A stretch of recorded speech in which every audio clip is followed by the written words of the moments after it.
Hello, thank you for tuning in. My name is Doug, and this is Let's Play Final Fantasy, Part 2. In the last part, we briefly went over some of the game mechanics in Final Fantasy, and also explored Castle Cornelia a little bit. I explained a little about some of the items and goods you can find inside Cornelia, and that was it.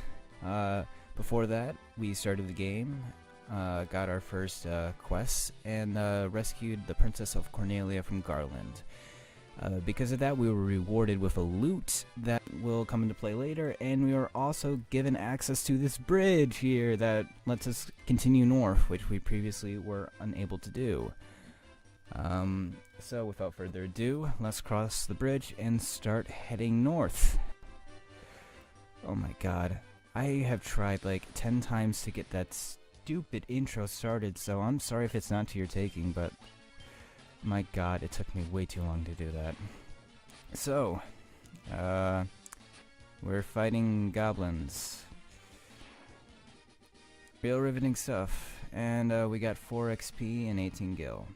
So one thing you'll notice is that playing through the game initially, your XP is going to be coming in a different way. What I mean by that is that at the beginning 4 XP means a lot. Like, you know, 3 fights with 4 XP, you're gonna get a level up eventually. But at this point, at level 5, 4 XP won't mean as much. One thing I realized though is that taking the chance to fight every battle and just, you know, not running away from encounters, even though it might be tempting to do that, is, in my opinion, I think for the best. Just because you get experience which does contribute to a level up, even if it doesn't seem like 4 XP is going to add a lot to it. And also, you know, getting the money is just going to allow you to buy stuff so much easier instead of, you know, grinding for it later. Like, in a way, it's all kind of grinding, but it's like you're grinding now while you're doing it instead of having to go look for it later.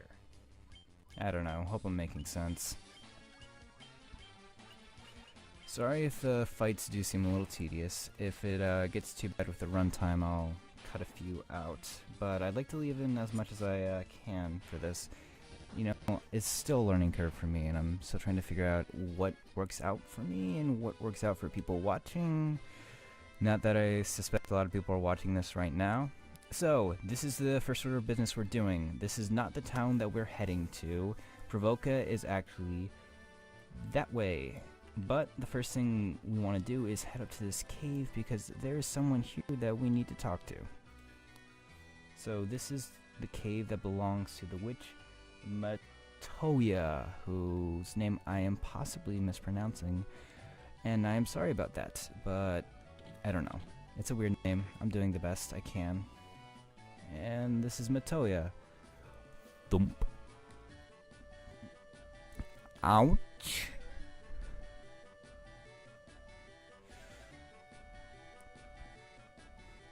My eye, my eye. Thump. Ouch.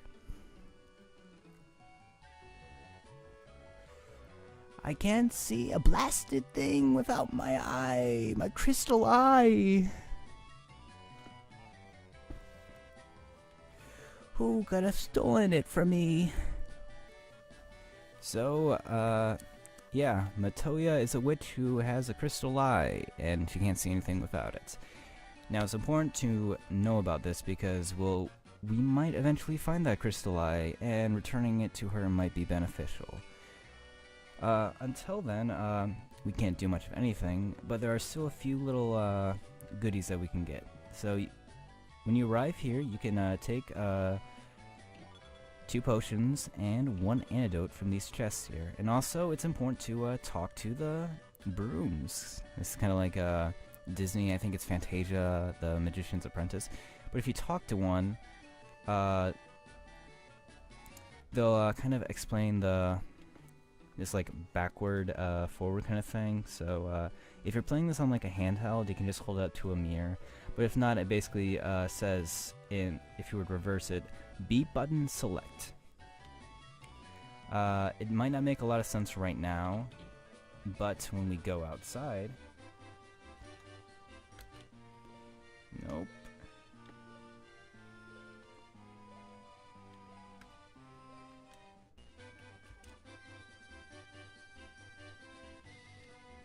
One second, please. Okay, I am back. Sorry for the little jump cut there. So, if you hit the B button and select button at the same time, it pulls up a map, which is really, really useful. It can show you your current position and various points of interest that you have visited. In case you ever get lost, it's really nice to have, and you can just... gives you a nice little view of the world. It's not the best considering this is a Game Boy Advance game, but it can be useful because there are some areas in the world that get really confusing, and it's really easy to get lost, especially when you start going over the oceans and everything.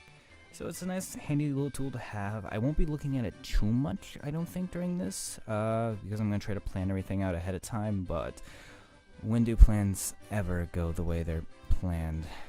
Anyways, so that was a little stint in Matoya's cavern.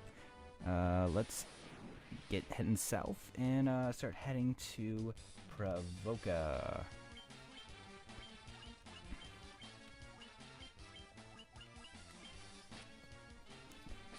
One thing I do like about Final Fantasy games is they do a good job of like staggering the enemies you fight, whereas like you'll only encounter a certain kind of enemy in certain areas, which a lot of, you know, RPGs do this, but the way they do it in Final Fantasy, which I've always liked, is that when you fight them the first time in an area, they'll be hard and kind of challenging. Like, you know, that pack of wolves would have been really dangerous if we fought them right off the gates of Cornelia, but at this point where we're only a few levels in, where our white mage is able to one-shot a wolf, and it's like, it does a good job of giving you a more tangible feeling of like progress with your characters by giving you this whole, I don't know, idea of like giving you your first encounters with them, and then after a few levels in, those encounters become so much easier.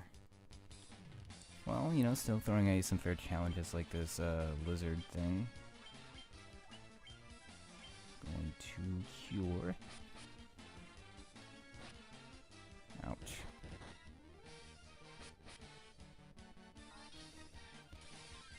Yeah, it's really interesting, just like, because it's really easy to get complacent with these older games, because it's like, oh yeah, there's not a whole lot you do, you just choose, yeah, hit A, and it's really easy to get complacent like that, but especially early in the game like this, it's really easy to get wiped. I mean, in part 1, I lost the strongest and most defensive character in the game because I got stupid, but...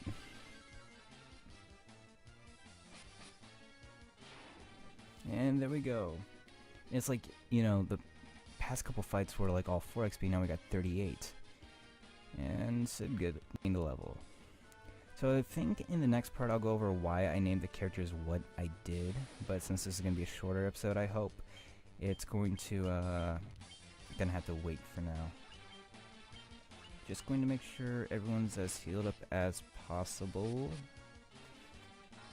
Yeah, one thing I would really recommend is healing whenever you take a large amount of damage. Like, you know, 3, 4, 5 hits. It's not too bad.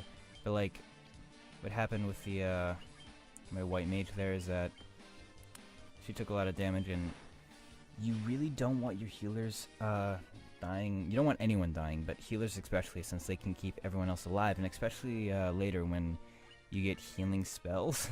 That's really important. Let's see, what does the tent do? So tents can only be used outside, and they're very useful for going between town to town. So I would recommend having a few of them on hand. It's not necessary all the time, but you know, like I beat the game one time without using a tent ever really, and I was completely fine. But you know, it's easier to have it, and I didn't have to worry about I didn't have to worry about running back to town if someone died, mostly because I wasn't recording it and didn't have to worry about entertaining people. So ogres, these guys actually are really dangerous, and normally I might recommend running, but I don't know, maybe a little action would be good right now. Okay, yep, there we go. Ouch.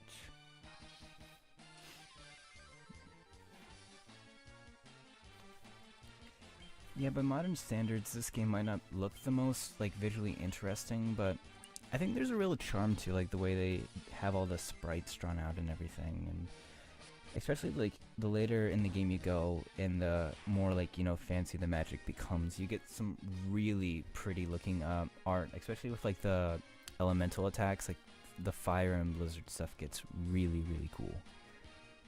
And I got a nice little bit of a gil and XP from that. So yeah, those ogres are probably the most dangerous enemy you'd run into here, but, you know, fighting them does give reward, so it's very simple risk-reward thing, but it's nice, it's there, and I don't know, maybe I can take a few risks while recording this. Anyways, so we've made it to Pravoka, which we will cover in the next episode. Thank you for tuning in. I'm really happy you're here. I hope you have a good night. I hope you take care of yourself, or day, you know, always take care of yourself no matter what. But thanks for tuning in.